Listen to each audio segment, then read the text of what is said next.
The heart of New Rochelle, a city of some 70,000 just north of New York, virtually on lockdown tonight because of what Governor Cuomo says is the largest cluster of coronavirus cases in the country, at least 108 and surging higher, more than double the number in New York City. This is literally a matter of life and death. That's not a overly rhetorical statement. Now, state health officials ordering a containment zone, a circle with a 1-mile radius centered around a local synagogue where the rabbi and other congregants have tested positive, enclosing the majority of cases in the city. For the next 2 weeks, several schools, houses of worship, and other large institutions closed. Small businesses like restaurants and food stores still open. It is very important to clarify that this is not an exclusion or quarantine zone. No one is prohibited from entering or leaving the area. The National Guard will deploy to help clean necessary buildings, deliver supplies to residents in the zone. I really can't believe that it happened. I've never experienced anything like this. Local officials urging calm, saying the Guard will not be establishing military-like checkpoints. Many of the cases linked to a New Rochelle resident and his family, a lawyer hospitalized in critical condition with underlying health issues. His wife and 2 children have also tested positive. Hundreds here who may have been in contact with the infected residents already have self-quarantined. I think there's a lot of confusion right now, especially because we're not really aware what's going on. Ron joining us now from New Rochelle. What's the plan to test residents who live inside that zone? Well, Lester, even some of the residents who've self-quarantined say they've not been tested yet. So the plan is to bring a mobile satellite lab here to test people on the spot and get results almost immediately so they can understand the extent of the problem. Officials have long warned that more testing will very likely reveal more cases of the virus. So the numbers here may very well go up. All right, Ron Allen tonight, thank you. As this crisis ripples across the country, a wave of new precautions from school closures to more major events canceled as that cruise ship docked in California continues to unload the sick and those who could be ill. Miguel Almaguer now with more from Oakland.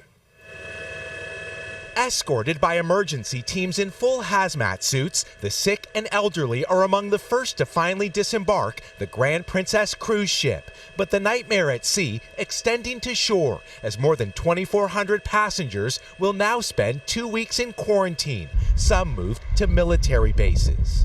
This was kind of disheartening because, we got bills to pay, we got a family to take care of and feed. Passenger Carrie Colstow has stage 4 cancer and has already missed 1 chemo session. Now in quarantine, she doesn't know how she'll get treatment next.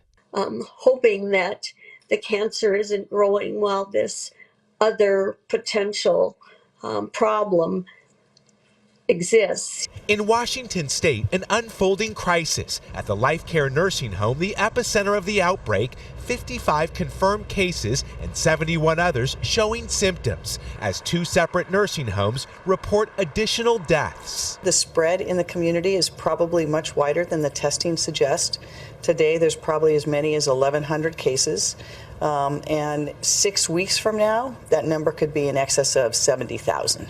With the number of confirmed cases and deaths nationwide climbing, more states are declaring emergencies. Many Americans taking their own precautions. A rideshare driver creating a protective bubble. In Los Angeles, one restaurant taking temperatures at the door, turning away anyone with a fever. So many people think this is a death sentence, and it's just not. Mark Jorgensen and his wife tested positive for the virus. There's really no reason to panic over this.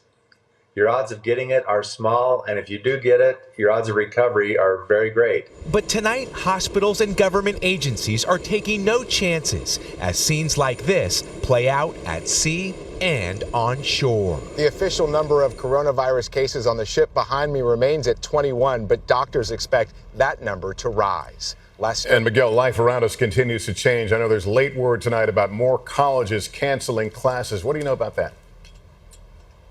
Well, Lester, just yesterday we told you many classes had been canceled for the week or even the month, but we're now learning some universities are actually shutting down for the semester. Officials say expect more outbreaks and more clusters of the illnesses, but that in general, most people recover quickly. Lester? All right, good to know. Miguel, thank you. And tonight, the virus is causing serious and growing disruptions for the nation's airlines, several announcing more flight cancellations and big cuts in airfares. Here's Tom Costello. It's an all-out effort to convince airline passengers that planes are clean and safe. In a video release, Delta unveiling a new fogging disinfectant.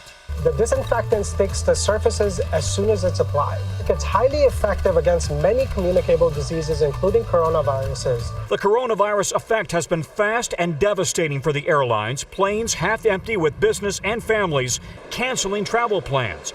The CEO of Delta Airlines today said they'll have to park some planes. We have seen a 25 to 30% decline in net bookings and are prepared for it to get worse.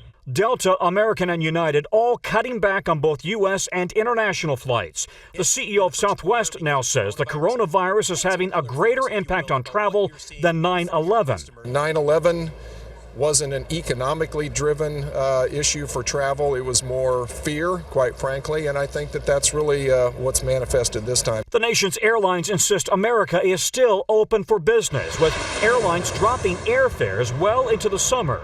New York to Atlanta, 46% cheaper. San Francisco to New Orleans, 60% off. LA to Denver, down 73%. We've seen a shift in demand away from international destinations toward more domestic destinations. While U.S. airlines are waiving ticket change and cancellation fees, Congress is warning most travel insurance does not cover coronavirus cancellations because the threat was known as of mid-January. Lester? All right, Tom Costello, thank you. And as the Trump administration deals with this crisis, it's keeping a very sharp eye on Wall Street. After some wild swings today, the Dow finally closing up more than 1,100 points, making up some ground. Kristen Welker reports on the White House's response so far. President Trump trying to calm fears during a visit to Capitol Hill. We're doing a great job with it, and it will go away. Just stay calm. The president's message coming as he personally pitched Republican senators on his ideas to bolster the economy. According to administration and Senate sources, among the measures floated, a payroll tax cut through the end of the year and expanding paid leave. It was a great meeting. There's great unity within the Republican Party. And while some Republicans have traditionally opposed cutting the payroll tax cut because those taxes fund Social Security, today some seem to signal they'd be open to it. Well, I think the package needs to be negotiated. But the president could be on a collision course with Democrats, who argue a tax cut would not help everyone. We can only support an initiative that puts families first and not trickle down solutions. The president did not provide specific information about how much the plan would cost or when it will be finalized, only saying he'll announce more details soon. Lester. Kristen Welker at the White House, thank you. And now to that situation in Italy. It's a country on an unprecedented lockdown. Officials taking that dramatic step to try and stop the spread of coronavirus, leading to remarkable scenes tonight. Iconic tourist landmarks deserted. NBC's Matt Bradley has details. Tonight, the famous Sweet Life in Italy now facing perhaps its toughest test, with coronavirus deaths jumping to 631, now over 10,000 testing positive nationwide. Officials placing an entire nation of 60 million people in lockdown. Restaurants and bars deserted, ordered closed after 6 p.m. People mandated to keep at least 3 feet away from anyone else or face up to 3 months in jail. Though people are allowed to go to work and public transportation is still running, now iconic landmarks are eerily empty. This whole area should be filled with tourists, but every place from the Colosseum to here at the Trevi Fountain. Normally, you'd barely be able to walk here. Italy's government hopes to follow China's lead, where tonight there is good news in the country where the coronavirus originated 3 months ago. That outbreak now controlled enough that Chinese leader Xi Jinping visited Wuhan today. The World Health Organization says most patients get mild symptoms and recover in 2 weeks. Nearly 3/4 of China's 80,000 patients have now recovered, with the number of cases and deaths in China dropping.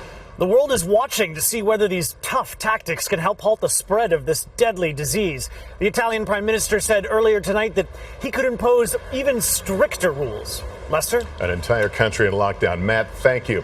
We'll be right back in 60 seconds with my look inside a lab trying to develop a defense against this virus and the new warning tonight for families with loved ones in nursing homes.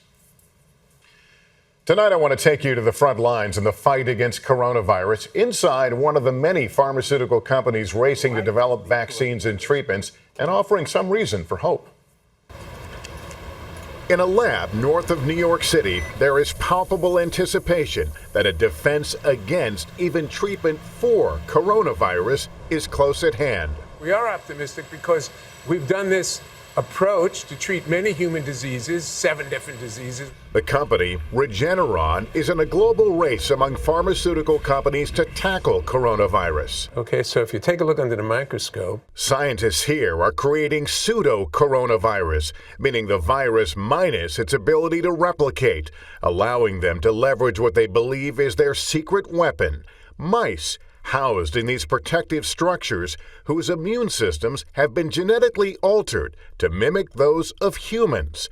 The brainchild of George Yancopoulos. With the idea being that you could challenge these mice with any disease, potentially get an immune cure. In a typical vaccine, like the flu shot, for example, the injection contains a small amount of the virus to cause your body to develop antibodies against it, but that can take weeks. In this case, Regeneron essentially exposes the mice to the pseudo-coronavirus. They then create the antibodies that, when delivered to humans, provide immediate protection. They are in the process of testing each antibody to how well it blocks the virus. Over the course of the next several weeks, they will choose the best ones, create this cocktail, put it in these cell lines that can be scaled up into these giant vats, and off to the races. It's the same process Regeneron brought to the fight against Ebola, an antibody treatment that dramatically boosted survival rates in Africa. Having even the possibility of producing something that can change the course of this epidemic is extremely exciting. The company is targeting human testing by late summer and is optimistic enough that it plans to simultaneously begin producing 200,000 preventative doses per month. Do I call it a medication or a vaccine that you're working on? Some people would call this a passive vaccine. That is, we vaccinated the mice and taken the important protein, the antibody from the mice, and giving it to a person. It's a vaccine in the sense that it's used to prevent the disease. But also, at higher doses, it can be used as a therapeutic, something to treat the disease. And as you know, the pharmaceutical industry has been under fire for drug prices. Yes. Is this going to be affordable once it's produced? Yes, it doesn't do anybody any good in this kind of setting or any kind of serious health setting not to make your products affordable. Regeneron's approach is just one of many promising developments in an all-hands-on-deck effort by biotech companies. This is probably the biggest moment for our industry in terms of everybody in the industry wanting to do the right thing. They want to make a difference to people, and they want to show the world. The vaccine, if approved, would offer several months protection from the virus and would likely be made available to healthcare workers first.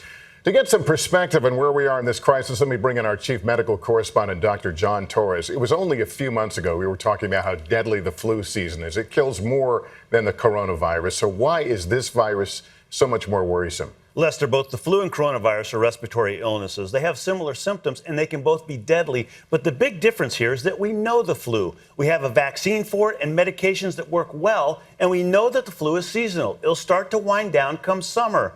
But when it comes to the coronavirus, it's still mostly a mystery. We don't have any treatments. It appears to be more deadly than the flu, especially in the elderly, and it continues to spread faster than we expected.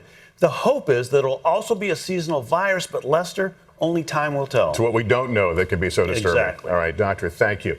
Tonight, unprecedented recommendations from the nursing home industry to keep out the coronavirus by curtailing family visits as more Americans worry about their loved ones. Sam Brock has the story. Tonight at the Morse Life Health Systems in West Palm Beach, the moment you enter the building, new steps to protect the vulnerable elderly. We must take every precaution to ensure their safety, and they're expecting that from us. Nationwide, the nursing care industry leaders today issuing new recommendations to strictly limit visits, screening all staff and contractors, even discouraging social visits by family and friends. Arthur and Nola Nagler are heartbroken at the prospect they might not be able to see their family for the Passover holiday. I'd rather not see them if there's even any trouble. I'd rather they stay home, be safe, and we talk on the phone every night. There's an emptiness. In Portland, Oregon, Bonnie Poland can't visit her husband Gerald, who's suffering from Parkinson's. I feel very close to tears a great deal of the time because I don't know what's happening to him. I worry about him terribly. Experts say for the 2.5 million Americans who live in nursing homes or assisted living facilities, the risk is just too high. This is not the common cold. This is not influenza. It's much more serious in the elderly. Are you nervous about the coronavirus? I am not nervous because we are taking every step possible. Short-term precautions in order to save families in the long run. Sam Brock, NBC News, West Palm Beach. Hey, NBC News fans, thanks for checking out our YouTube channel. Subscribe by clicking on that button down here and click on any of the videos over here to watch the latest interviews, show highlights, and digital exclusives. Thanks for watching.